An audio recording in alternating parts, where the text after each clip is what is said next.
François, bon, tout à l'heure on a évoqué justement à l'instant avec Magnus l'importance eh bien, des réseaux, des systèmes électriques pour s'adapter à la fois aux productions décentralisées, parfois variables, aux nouveaux systèmes de consommation également avec les objets connectés. Comment vous voyez, vous, les choses et ces réseaux qui doivent évoluer en permanence pour répondre à ces enjeux? Si vous voulez, je pense qu'assez naturellement, les réseaux ont charge de famille. Imaginez des voitures sans route, imaginez des trains sans rail, des électrons sans réseau, ça n'a pas beaucoup de... Ça marche pas en Wi-Fi. Ça marche pas, ça marche pas en Wi-Fi. Et donc, pendant cette période de la transition énergétique, l'histoire s'accélère, alors qu'on est dans une industrie du temps long. Ce qu'a rappelé Isabelle Kocher tout à l'heure. Alors, je vais devoir vous quitter d'ailleurs rapidement, puisque je vais signer tout à l'heure un accord avec la Commission européenne et mon homologue irlandais pour recevoir un chèque de 530 millions d'euros, c'est pour ça que je fais le déplacement, pour réaliser une interconnexion avec l'Irlande de 550 km de long. Quelque chose qui débouchera en 2027. Voilà, on le fait aujourd'hui pour en 2027. Il y a 423 interconnexions en Europe parce que c'est un réseau européen. Et donc ce temps long, c'est ce que je décris. Et pourtant, quand on regarde les choses pas trop loin en arrière, au niveau de la transition énergétique, depuis 2012, on a enlevé 12 gigawatts de thermique. On va enlever 3 gigawatts de charbon bientôt. 50 gigawatts pour les pays autour d'ici 2025. Ça veut dire qu'on est en train de dégrader, et c'est bien normal dans le cadre de la lutte contre le gaz à effet de serre, tout ce qui pollue. Est-ce que dans le même temps, le renouvelable monte aussi vite que ce qu'on dégrade? Non. Est-ce qu'en même temps, l'énergie nucléaire est au rendez-vous de ce rythme-là? Non, puisqu'il y a beaucoup de visites décennales, il y a beaucoup de maintenance. Le parc nucléaire aujourd'hui, qui occupe toujours, il ne faut quand même pas l'oublier, 70% de notre production. Donc on ne va pas s'en sortir comme ça en 5 minutes. On raccorde de l'offshore, je parle sous le contrôle de ceux qui sont maintenant nos raccordés, nous sommes leur obligés de fait, puisque les travaux du raccordement du parc de Saint-Nazaire ont commencé, ça y est, la semaine dernière, que nous allons réaliser Dunkerque prochainement. On a mis un peu de temps et les pouvoirs publics ont pris des dispositions nouvelles, législatives, pour accélérer l'histoire qui était un peu, enquistée au niveau de l'offshore. Et donc, on va vers une meilleure fortune en matière de confort, de gestion du réseau électrique qui, dans toutes les secondes, doit être en équilibre dans 4 à 5 ans. Mais pendant cette période-là, on a un peu plus de vulnérabilité. Et nous sommes européens. L'un de mes directeurs est le président de notre interconnexion en Europe. J'ai rencontré jeudi dernier la nouvelle commissaire à l'énergie, Kadri Simpson, pour lui expliquer, que le réseau était incontournable, indispensable, y compris le réseau de distribution. Je parle devant Philippe, d'ailleurs, parce qu'il ne faut pas croire, nos destins sont liés. Que sans réseau, la transition était impossible, que parfois les gens l'oublient, qu'on est un peu embêté par des actions citoyennes qui parfois s'attaquent aux infrastructures importantes, et qu'en même temps, nous étions plus vulnérables qu'avant. Et donc, la notion de blackout, on va fêter un anniversaire de 1978, il y a eu un blackout de 4 heures en France, vous vous en souvenez pas, vous n'étiez pas né, mais il paraît que ça a fait quand même un peu de grabuge. Quand je vois que quand on coupe 2 secondes, voire 7 secondes, l'Île-de-France, c'est dramatique. Donc vous imaginez un blackout de 4 heures. Bon, nous, c'est notre métier quotidien. Hiver, vous avez annoncé que ça se passerait bien. On a annoncé que ça se passerait pas mal. Bon. Pas mal. Bon, parce que, en fait, depuis qu'on a fait nos annonces, on a appris qu'un certain nombre notamment de réacteurs avaient rendez-vous avec des réparations. Bon, mais on reste à peu près serein. Ceci étant, il va falloir qu'on s'y mette tous sur l'efficacité énergétique. On va lancer des éco-gestes pour qu'au moment de la pointe, peut-être on fasse attention. Si on peut faire tourner la machine à laver la vaisselle, à laver le linge, plutôt vers 22h le soir que 19h, ça peut être pas mal. Les gens ne comprennent pas, mais oui, on en a moins sous le pied. On en a moins sous le pied parce qu'on a dégradé le thermique. Et c'est bien normal puisqu'on a cette responsabilité. Vous savez, on a 3 injonctions un peu contradictoires. Et Isabelle Kocher le disait tout à l'heure. La première, c'est qu'il ne faut pas augmenter les tarifs, version gilet jaune. 2, il faut lutter contre le changement climatique, version Greta. 3, il faut maintenir la continuité de service par tout temps. Et donc, quand on regarde ces 3 injonctions qui nous sont posées à nous, les gens de l'énergie et de l'électricité, on voit bien que selon où on met le curseur, ça peut poser un problème à l'un ou à l'autre de ces éléments. Donc, le deuxième point que j'ai évoqué avec la commissaire, je vous le dis, c'est la sûreté électrique. Parce que les lois de la physique, je le dis souvent, ne font pas de politique. J'étais très mauvais en physique, mais j'ai quand même retenu quelque chose, c'est qu'il y a des incontournables. Et quelle que soit la manière dont on organise les marchés, eh bien, il y a des choses qui font qu'une centrale thermique ou une centrale nucléaire ou une centrale photovoltaïque, ça ne s'arrête pas au même rythme, ça ne démarre pas au même rythme. Mais parfois, ça pose des problèmes à certaines heures, ce qui nous a valu d'ailleurs depuis le début de l'année de déclencher 2 fois ce qu'on appelle l'interruptibilité, c'est-à-dire de couper en 1 seconde des gros consommateurs. Parce que sinon, le réseau perdait son équilibre et la fréquence baissait. Et ça s'appelait le blackout. Donc c'est un métier compliqué, de plus en plus compliqué. 3e message, et c'était au cœur de votre table ronde, je vais vers ma conclusion, c'est les flexibilités. Nous avons besoin de stockage, tout le monde, et ceux qui faisaient de la production 3 fois doivent faire du stockage aussi, et pour neutraliser l'intermittence, et pour la gestion du système. Nous avons besoin, et je le dis devant Christine, notre présidente préférée, pour ne pas dire adorée, qui fait un travail considérable, je le dis au passage, parce que tirer cette charrue, c'est pas facile. Hein. Bon, moi, je rêve de l'Union française de l'énergie, mais c'est pas le débat d'aujourd'hui, si ce n'est quand même que le secteur coupling, c'est un mot à la mode en Europe, et que je partage l'idée qu'on aura besoin du gaz aux côtés de l'électricité longtemps. Nous menons avec GRT Gaz, nous, une expérimentation, un prototype hydrogène, donc Power to Gas, à Fos-sur-Mer. Parce que j'ai la conviction, et ce n'est pas seulement RTE, mais l'ensemble des opérateurs en Europe, qu'on a quand même besoin de cette flexibilité-là aussi. Et de favoriser l'effacement aussi à une échelle. Alors évidemment, dans la flexibilité, il y a toutes les dispositions qui permettent de ne pas consommer au moment où on est un peu embêté. L'effacement est une bonne formule. On doit faire des progrès. On a des gisements considérables, je lance un appel d'ailleurs. Monter des entreprises pour faire de l'effacement dans le tertiaire. Qu'est-ce que c'est que tous ces bureaux qui, aux heures le soir, sont encore éclairés alors qu'on pourrait facilement les éteindre. Le matin, même des fois, ils ne sont jamais éteints, puisqu'il n'y a pas d'interrupteur parfois. Il y a un boulot, il y a un gisement considérable. Il faut y aller. Voilà. L'industrie, juste un petit mot. Est-ce que vous pensez que l'industrie européenne est en mesure de répondre à tous ces défis technologiques? Et ensuite, je vous laisse aller... Ma réponse est non. OK. Non, moi, je l'ai dit à M. Varin, qui est un homme qui s'occupe beaucoup d'industrie. Je lui ai dit, on s'est beaucoup occupé des smart grids. C'est très à la mode. Mais l'ancien monde que nous représentons, nous, il y a les gros transformateurs, les gros pylônes, avec les gros postes électriques, un peu moins gros pour les distributeurs, mais gros quand même. C'est un monde qui, aujourd'hui, est pas en déshérence totale, mais il nous reste un fournisseur et demi sur les gros équipements en Europe. Et puis pour les câbles sous-marins, par exemple, on en a un et demi. Bon, on peut pas s'en sortir comme ça. Par contre, du côté de l'Asie, il y a plein de gens qui sont très véloces. Et donc, je l'ai dit à la commissaire, comme je l'ai dit à la directrice de l'énergie, il y a un sujet industriel pour les grands réseaux en Europe. Si on ne le traite pas, que ce soit sur terre ou en mer, eh bien, on sera très en retard et on sera empêché demain de réaliser les projets qui sont les nôtres. François Brotte, merci. Je ne veux pas vous mettre en retard pour les récupérer. Vous avez compris les enjeux. Merci beaucoup. Bonne journée à vous. Merci d'avoir été avec nous. Eh bien, il nous manque quelqu'un, mais elle va arriver. Anna Colucci est en route, m'a-t-on dit. En tout cas, merci d'être avec nous. Olivier Beau, président directeur général d'Énergie Pool.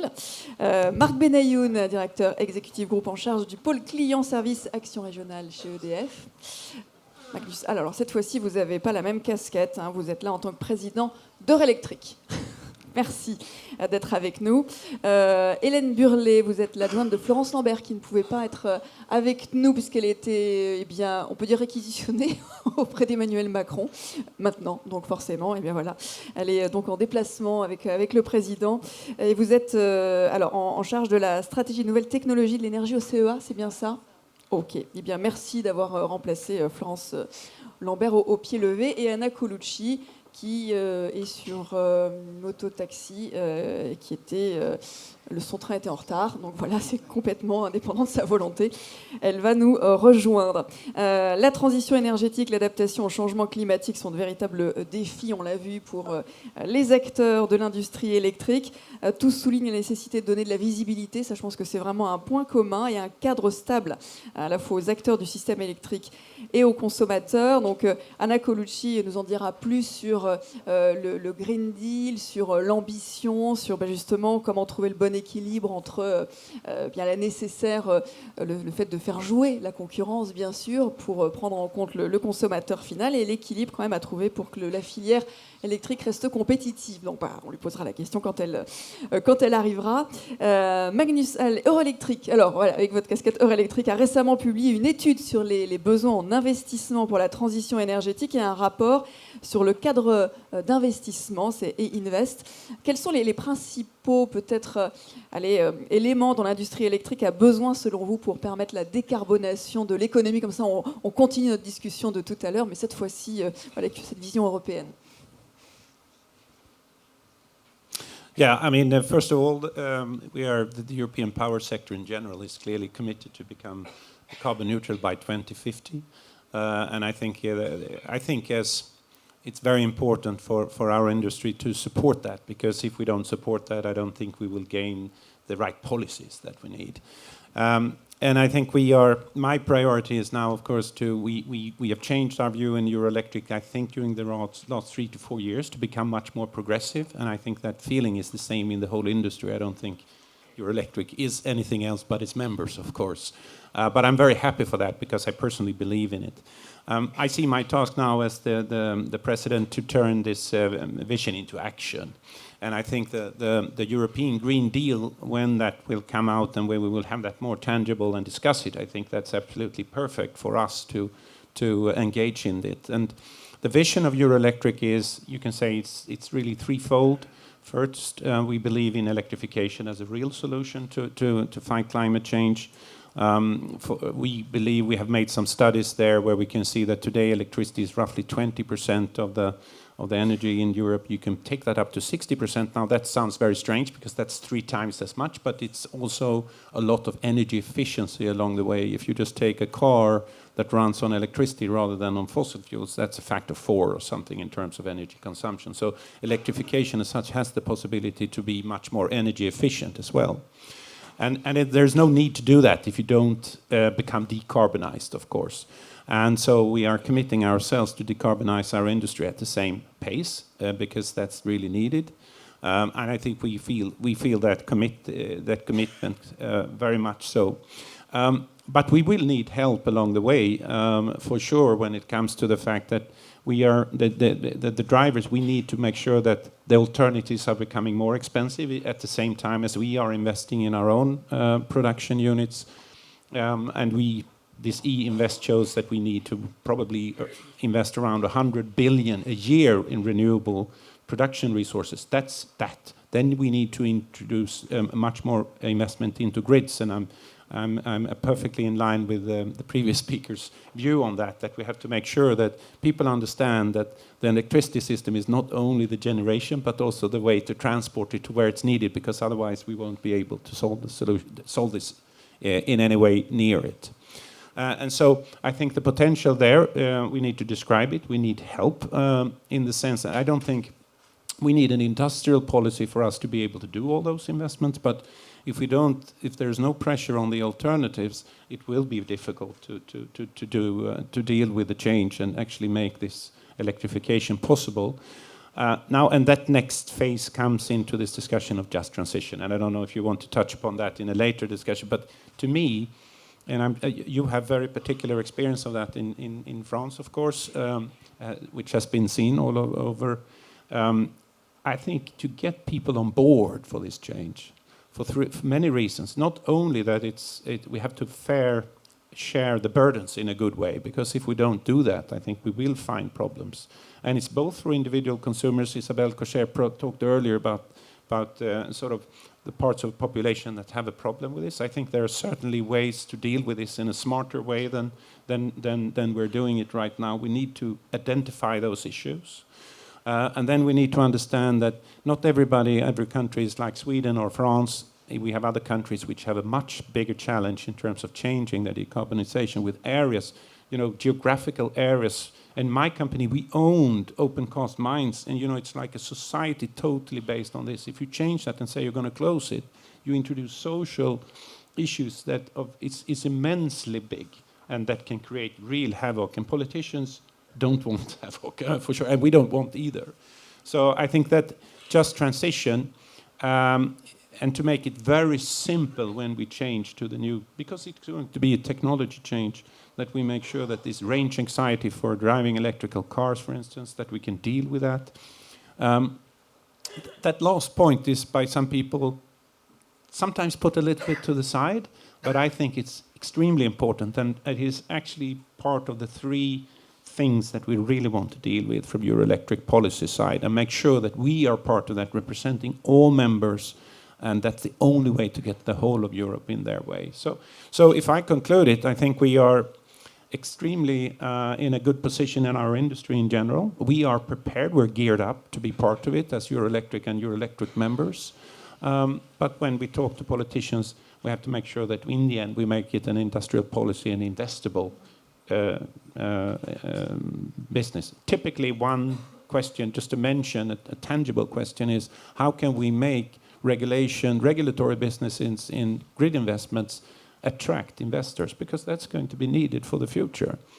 And we also need the European Union to push countries to understand that if you are going to be successful, you can't have all the levies you have on electricity. If you want electrification, you need to deal with it in another way. So there are lots of things we want to do on a broader basis, but of course parts of those questions comes down to individual member state governments to deal with. But what we want now with the European Green Deal is that we want the European Union to really show leadership in this and try to coordinate even more, even though there are not within their jurisdiction to take decisions on local taxation. We need to form a common view on how we can deal with this. At least that's our view when it comes to the possibilities of electrification. Parler d'une seule voix pour la réussite, ça fait partie des conditions. Anna Colucci n'est toujours pas là. Olivier Bau, comment, peut-être en réaction sur ce que vient de dire Magnus Hall, comment les pouvoirs publics, à travers ce cadre de marché de régulation, peuvent-ils justement encourager les producteurs, les consommateurs à s'engager sur le long terme, faciliter la réalisation de ces investissements nécessaires pour l'avenir? Oui, tout est allumé normalement, il y a juste à parler. Je suis désolé, mais je ne vais peut-être pas répondre à la question dans le même ordre. Tout d'abord, l'entreprise Energy Pool qu'on représente, je ne suis pas là pour faire de la publicité, mais notre focale, c'est d'être Smart Energy Manager pour des systèmes complexes, pour des gros systèmes complexes. Un gros système complexe, c'est de la consommation, des capacités de stockage éventuellement et de l'autoproduction. Comment faire en sorte que dans ces gros systèmes complexes, on arrive à optimiser la consommation? Notre métier n'est donc pas dans le consommer moins, qui est prioritaire, mais après dans le consommer mieux et dans investir mieux. Optimiser et investir mieux, et les enjeux sont importants, donc c'est le cœur de notre métier. Anna Colucci arrive, nous accueillons, voilà, bienvenue.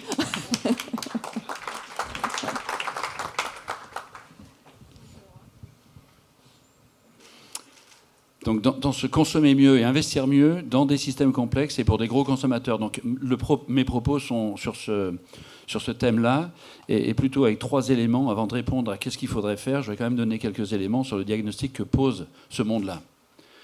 Il est moins rose que les satisfactions qu'on voudrait s'adresser dans le monde électrique. Moi, je pense que la question qui est posée, c'est de quoi a besoin la filière? Elle a besoin de clients. Si le résidentiel baisse sa consommation, alors si l'industrie est chez nous, l'industrie va faire 50% de la consommation d'électricité en Europe et en France dans les 20 ans qui viennent. Pour qu'elle soit là, il faut qu'elle ait des prix compétitifs. Les gros consommateurs, des prix compétitifs, c'est entre 30 et 50 euros livrés. Alors, c'est peut-être rien par mégawattheure, mais aujourd'hui, ils n'ont pas 30 à 50 euros par mégawattheure. Si on compte le CO2, ça commence à changer l'équation. Quand on regarde aujourd'hui la performance électrique au regard de ça, le système est sur une tendance qui n'est pas si brillante que ça pour les gens dont on parle. La consommation électrique française, elle est stable. Et en gros, rien que pour le nouveau renouvelable, parce que le meilleur des renouvelables, c'est quand même l'hydro. Hein, mais bon, il y a du soleil et du vent. Il y a plus de 10 milliards d'investissements tous les ans en réseau et en machines. À consommation égale, ça veut dire qu'on est contraint de monter les prix, ou alors ça veut dire que les électriciens ne gagnent plus rien. Donc il y a un vrai problème économique qui est comment est-ce qu'on amortisse tous ces investissements. Il ne faut pas seulement parler de technologie, il faut dire ça coûte combien.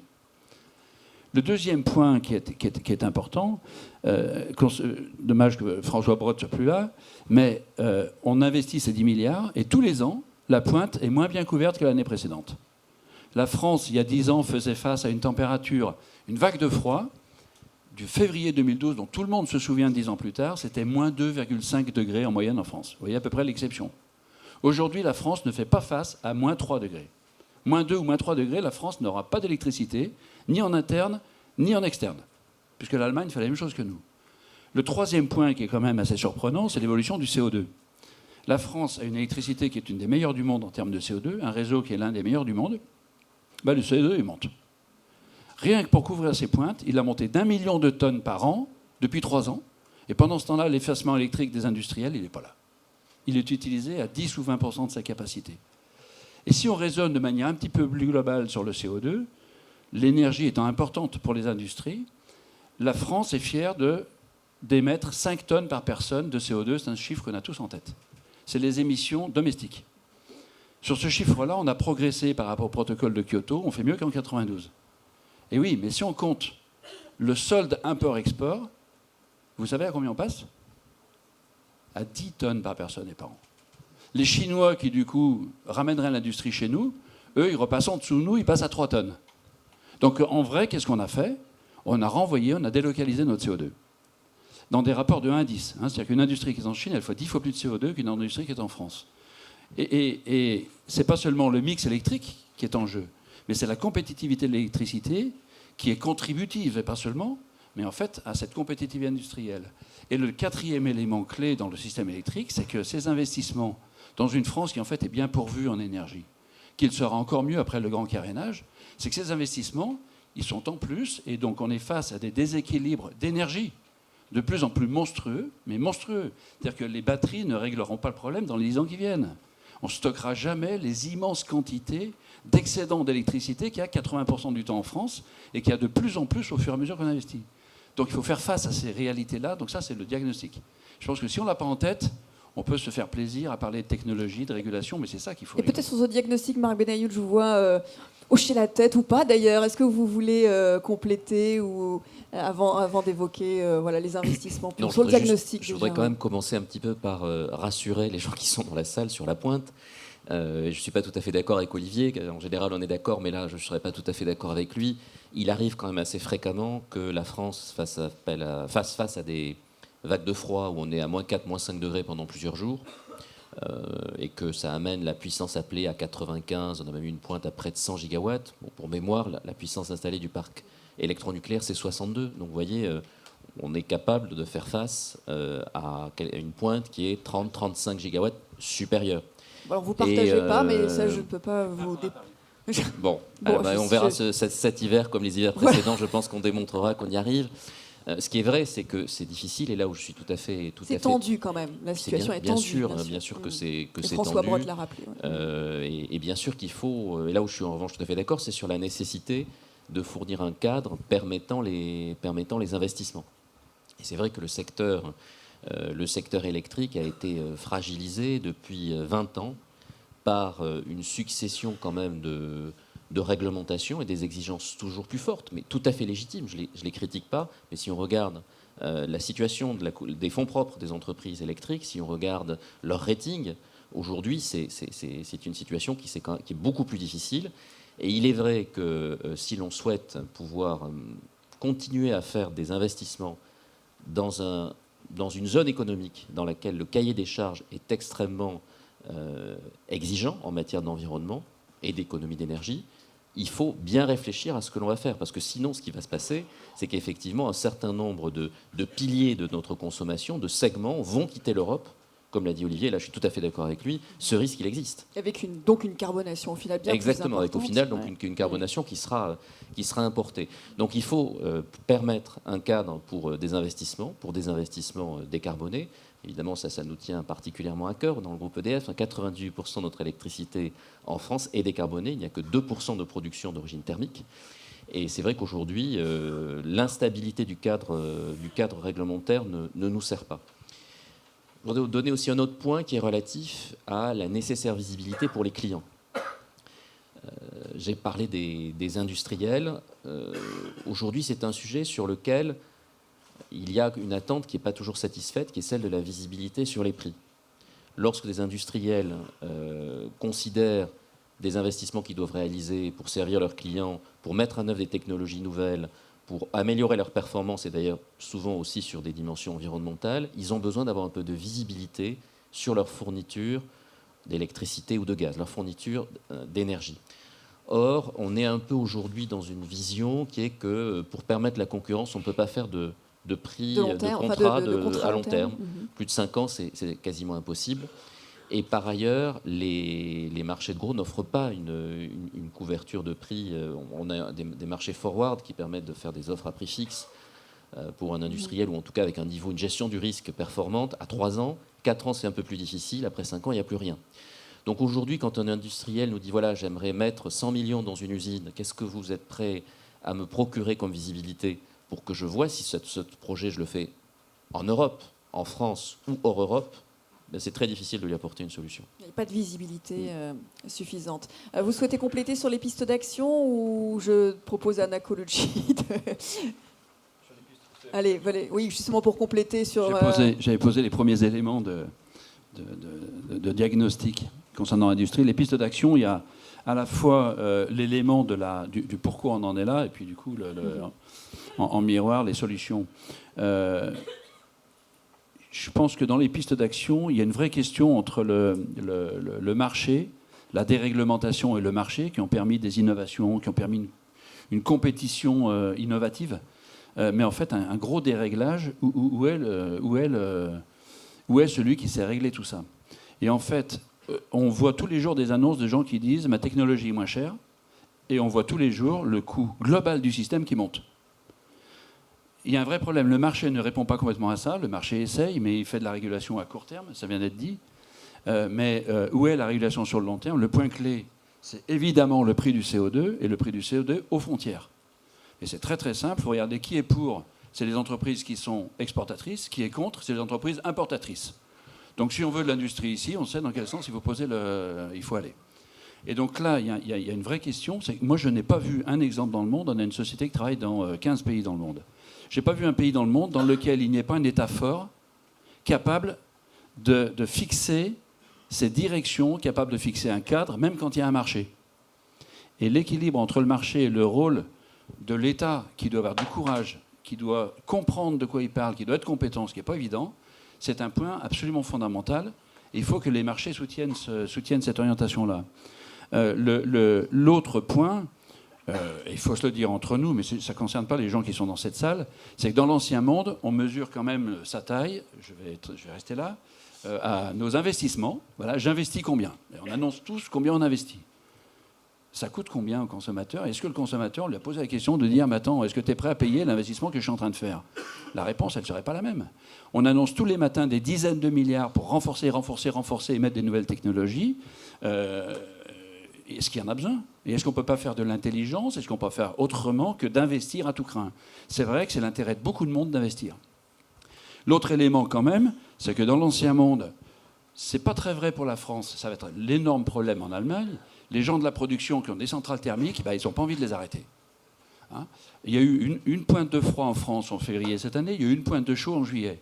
Ces 2 semaines-là, la centrale à charbon de Cordemais, 1 gigawatt de charbon, ont démarré pour tourner pendant la semaine. Bilan carbone catastrophique. Il suffisait d'appeler des industriels pour faire face aux pointes, le problème était réglé sans CO2. Okay. Et ça, ils n'ont pas été appelés. Il n'y avait pas budget, et aujourd'hui, les industriels sont utilisés pour l'effacement électrique à 10% de ce qu'ils peuvent faire. Donc, je pense qu'il y a des pistes autour de ça. C'est leur potentiel pour le faire. Merci. Alors Anna Colucci, donc on a évoqué pas mal de pistes, de constats, de manque de visibilité pour investir, de leadership au niveau européen. Donc à la DG Comp, évidemment, il faut maintenir l'équilibre entre cette concurrence avec le consommateur final en ligne de mire et la compétitivité des industriels de la filière. Comment maintenir cet équilibre? Est-ce que le Green Deal, justement, est une solution? Enfin, en tout cas... une nouvelle ambition, en tout cas. Oui, merci beaucoup et désolée pour le retard. Mais voilà,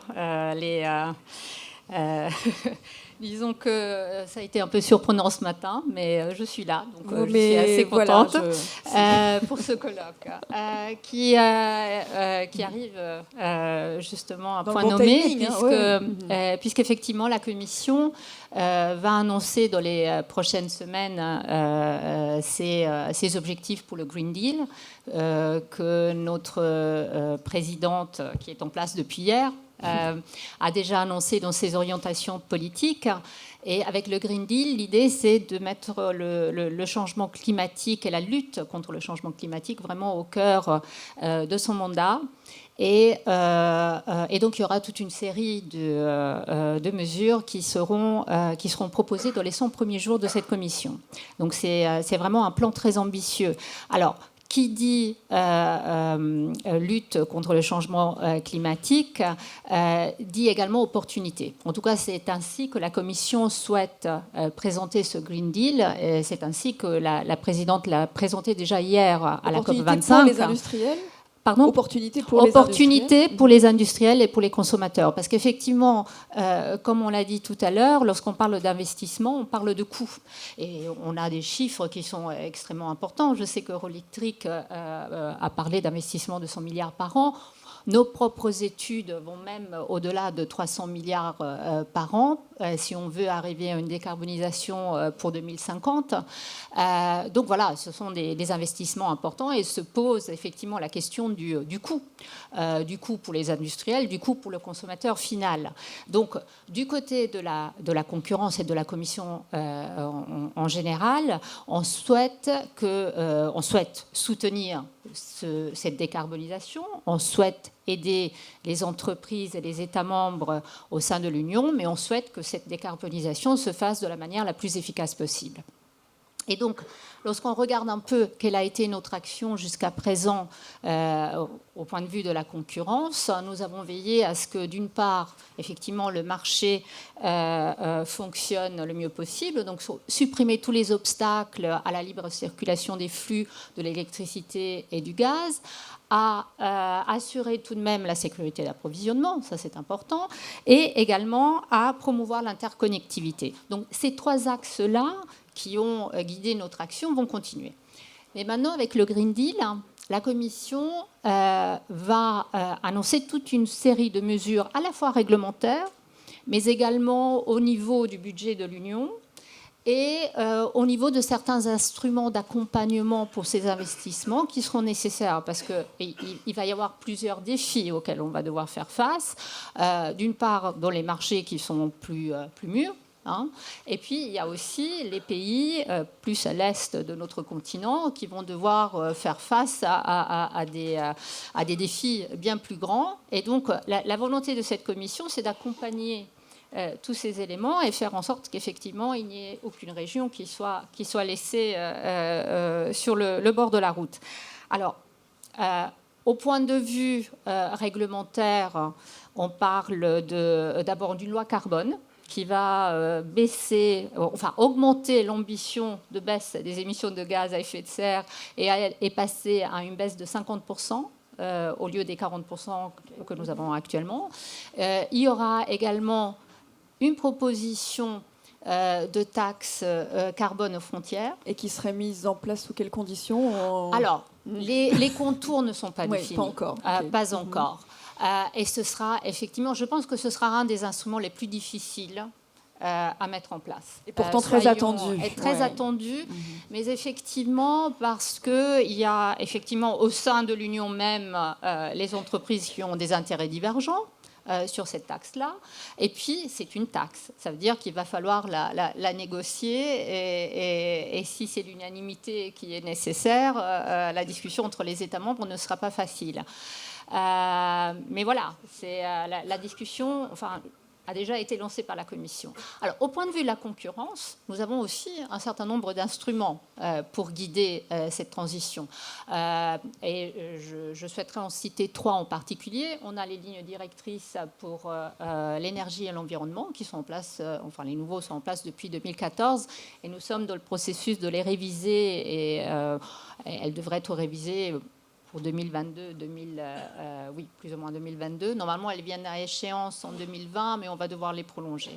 Alors, ce sont des lignes directrices qui sont suffisamment souples pour pouvoir accompagner les changements qu'on a vus dans les marchés et dans les technologies depuis 2014. Donc, on a pris au cours de ces années-ci, alors de mémoire, je ne l'ai pas, plus ou moins 160 décisions depuis 2014, 88 qui concernent les énergies renouvelables. Et là, je souhaiterais dire que par notre intervention à mettre en place des enchères pour ces énergies renouvelables, nous sommes arrivés à faire baisser les coûts dans certains pays de moitié. C'est quand même important pour le consommateur final. Notre action pour ce qui concerne la mobilité propre, pour ce qui concerne... Et tout en conservant la compétitivité des entreprises et en les mettant pas... Voilà. Tout à fait. Et par exemple, dans les mécanismes de capacité que la Commission a adoptés, nous avons adopté environ 16 décisions. Et entre autres en France, en Pologne, au Royaume-Uni, en Irlande, etc. Ce que nous avons essayé de faire d'abord, c'est de voir s'il n'y avait pas en amont la nécessité d'avoir des réformes de marché d'abord, avant de devoir dépenser, c'est voir si au point de vue du marché, il n'y a pas des fonctionnements qui doivent être corrigés pour qu'effectivement, peut-être le problème d'approvisionnement ne soit pas réglé de cette façon-là, plutôt que de passer par des subventions. Okay. Une fois que ceci est fait, en plus, ceci maintenant est mis dans le règlement électricité qui va entrer en vigueur, enfin qui entre en vigueur en juillet, mais qui sera donc à partir du 1er janvier 2020 entrera en vigueur réellement. Eh bien, cette obligation est là. Nous veillons aussi à ce que toutes les technologies puissent participer, y compris l'effacement.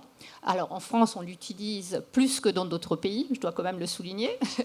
Mais voilà, c'est une obligation qui a été mise là. Et troisième obligation, c'est la participation des capacités étrangères également. Ça, c'est important, parce que si on se limite simplement à ces frontières, peut-être qu'il y a des possibilités de gains et d'efficacité en faisant intervenir d'autres capacités. Voilà, donc ça c'est pour ces lignes-là. Les deux autres, très rapidement, mais je pense qu'elles sont importantes parce qu'il y a effectivement les quotas d'émissions CO2, et là il y a la possibilité d'avoir des compensations pour les entreprises qui sont exposées à la compétitivité. Ces lignes directrices sont également en train d'être revues et normalement on espère pouvoir déjà soumettre à une consultation publique ces lignes directrices dès janvier. Et l'autre élément, je pense, très important pour les industries en Europe, ce sont les projets importants d'intérêt européen. Ces projets-là permettent de financer pratiquement à 100% des projets qui réunissent plusieurs États membres sur des sujets très innovants et pour lesquels le financement serait autrement difficile. Nous avons maintenant des projets sur les batteries, mais il y a des discussions sur l'hydrogène et sur les technologies bas carbone. Donc voilà, et ça c'est très prometteur parce que là on parle de projets qui réunissent 7 à 13 États membres, une cinquantaine d'entreprises avec des montants qui vont de 1,3 milliard, voire plus. Et ce sont vraiment des projets porteurs sur des technologies innovantes. Eh bien, transition parfaite avec votre voisine Hélène Burlet sur justement ces innovations et la place des industriels et peut-être faire revenir des usines en France sur ces nouvelles technologies. Quel est votre regard Merci de me donner la parole parce que effectivement, nous sommes persuadés que l'innovation est un des éléments, je dis bien un des éléments, mais qui est quand même important pour pouvoir relancer effectivement de l'activité des filières industrielles en France sur les sujets qu'on vient d'évoquer. Parce qu'au LITEN, nous sommes donc un institut de recherche publique complètement dédié aux technologies des énergies alternatives. Nous travaillons plus particulièrement d'ailleurs sur le photovoltaïque, sur les batteries, sur le vecteur hydrogène, donc tous les sujets qui viennent d'être évoqués. Mais notre mission, parce qu'on est institut de recherche publique, c'est non seulement de faire du développement de solutions innovantes, mais surtout de les transférer vers le secteur économique, vers les acteurs économiques. Et effectivement, Isabelle Kocher l'a évoqué tout à l'heure, ça nous donne des obligations de soutenabilité et surtout de maîtrise des coûts. Et en fait, si vous pensez, par exemple, je prends le cas, par exemple, des batteries, parce que vous avez évoqué effectivement les IPCEI des batteries, c'est une initiative, bien sûr, qu'on suit de très, très près. En fait, notre certitude, c'est qu'aujourd'hui, si vous regardez toutes les gigafactories, les projets de gigafactories qui sont prévus en Europe, en fait, ce sont des technologies qui viennent d'Asie, mais en fait, ils reproduisent ce qui existe en Asie. Donc ça va être ce qu'on appelle la génération 3. Donc en fait, ce sont des technologies matures. En fait, ce qu'on a en tête, et dans le cadre des IPCEI, c'est au contraire de lancer des filières, mais sur les nouvelles technologies, c'est-à-dire non pas la génération 3, mais la génération 4. En fait, on va vers le batterie tout solide, ce sont des technologies à densité d'énergie bien supérieure et surtout plus sécuritaires, puisqu'on enlève l'électrolyte liquide qui est inflammable et qui pose problème, et pour le remplacer par des électrolytes solides, donc beaucoup plus sécuritaires. Donc là, il y a de la R&D, et l'idée, c'est que les industriels européens se mettent ensemble directement, et puis directement partent sur ces nouvelles technologies. Et il faut savoir qu'en France et en Europe, ces technologies, elles sont dans nos laboratoires. Alors, elles ne sont pas toutes matures, il y a différents degrés de maturité, mais il y a des tas de choses qui existent. Alors, c'est vrai pour les batteries, c'est vrai pour aussi le photovoltaïque. On a parlé de modules photovoltaïques, là aussi, avec une prééminence des cellules asiatiques. Mais en fait, on dispose dans nos laboratoires d'une technologie très innovante et surtout très performante en termes de rendement, ce qu'on appelle l'hétérojonction, qui permet effectivement d'espérer des rendements au niveau des modules de 22, 23, 24%, donc qui nous fait des gains, si vous voulez, pour vous mettre ça sur des toitures ou des surfaces, vous pouvez, pour la même quantité d'énergie, avoir des surfaces beaucoup plus réduites. Donc en technologie, il n'y a aucun doute sur le fait que ce soit, mais est-ce que le coût final, par rapport à la Chine, est-ce qu'on va réussir à oui, bien sûr, il faut, bien sûr, que ce que je vous disais, c'est à coût maîtrisé, c'est à coût du marché. Il faut forcément se positionner sur le coût du marché. Et là, oui, j'ai envie de dire, il y a des potentiels très forts parce qu'on développe des technologies, par exemple, à très forte cadence de production. Ce sont des technologies qui viennent des écrans plats, donc ce sont des machines qui débitent des plaques à très haute cadence. En plus, c'est des technologies qu'on peut mettre beaucoup d'automation, c'est-à-dire peu de main-d'œuvre, puisque reste le problème du coût de la main-d'œuvre en Europe par rapport à l'Asie. Donc, si vous développez des technologies qui s'automatisent énormément, vous baissez le coût de main-d'œuvre. Donc, oui, il y a des possibilités, et dans toutes les les technologies que nous développons, nous avons toujours cet objectif de coût pour les mettre à un niveau compétitif sur le marché. Idem sur l'hydrogène. J'ai envie de dire, l'hydrogène, on a la chance qu'il n'y a pas encore de grands acteurs qui soient partis au niveau mondial. Bon, ça frémit de partout, en particulier en Asie, là encore. Ils y mettent aussi des moyens très lourds. Mais on a la possibilité sur l'hydrogène, je crois que c'est Isabelle Kocher qui l'évoquait aussi tout à l'heure, de lancer effectivement des nouvelles filières, par exemple de production d'hydrogène par électrolyse, qui n'existent pas encore. Donc c'est le moment de partir. Et je suis très heureuse. Voilà, c'est le bon timing. Et voilà, et le signal de la Commission vient aussi au bon moment. Les comités stratégiques de filière aussi pour organiser tout ça. On arrive malheureusement déjà à la fin de la table ronde. Je vais vous laisser la parole à tous les trois, peut-être aussi pour un dernier mot de conclusion. Alors soit sur l'innovation, sur ce que les grands groupes peuvent s'organiser pour favoriser l'innovation, ou sur la fiscalité. Je sais que c'est aussi un point que l'on voulait évoquer. Marie Benayoun.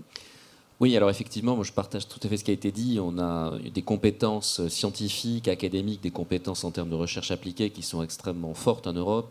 Et il faut leur donner un cadre qui permette à tous ces savoir-faire de donner des fruits. Et dans ce contexte, moi je voudrais quand même mettre en avant ce que fait le groupe EDF. Nous avons maintenu un effort de R&D particulièrement élevé, de l'ordre de 500 millions d'euros par an.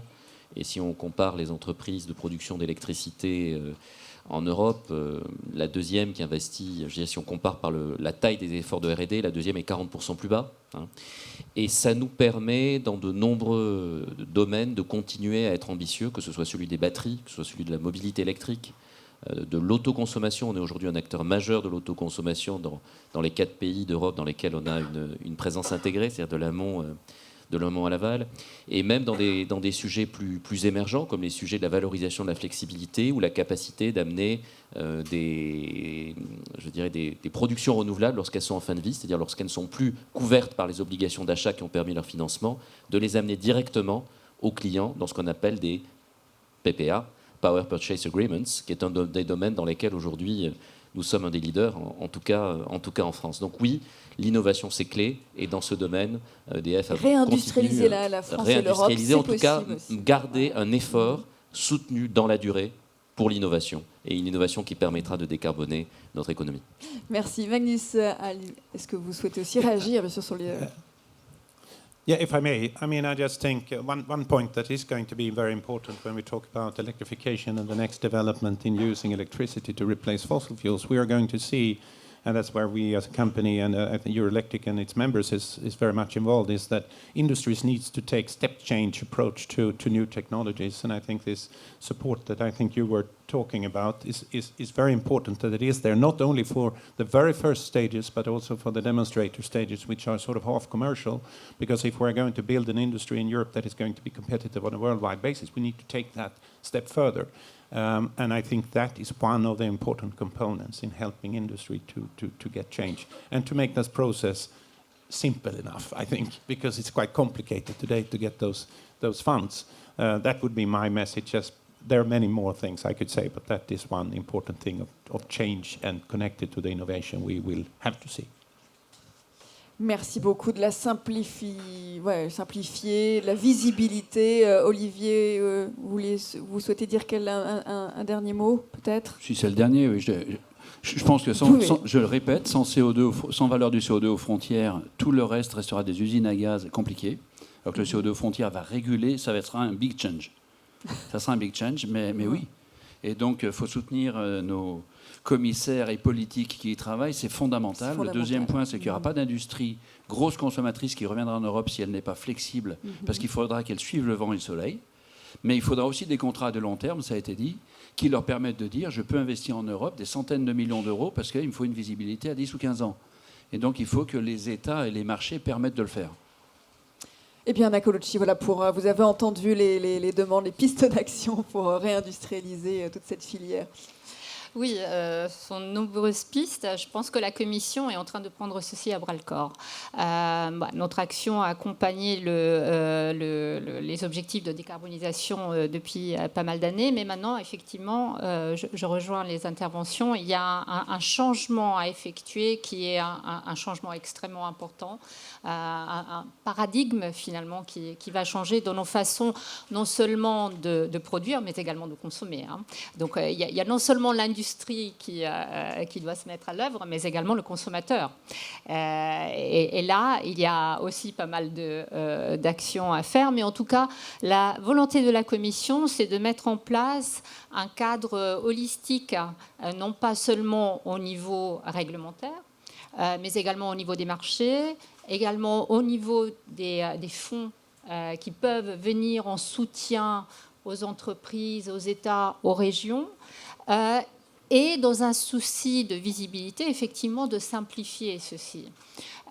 Donc voilà, c'est un travail de longue haleine, mais c'est quelque chose sur lequel la nouvelle présidente est extrêmement ferme et très ambitieuse. Et je pense que cette ambition-là va porter ses fruits parce qu'elle va charrier, drainer et inciter les acteurs du marché également à effectuer ces changements nécessaires. Mais ce ne sera pas facile, nous en sommes conscients et voilà pourquoi nous allons mettre les bouchées doubles. C'est peut-être tous ensemble aussi pour construire l'avenir de la filière en Europe. Merci beaucoup, merci à tous les 5 d'avoir été avec nous pour cette table ronde. Merci.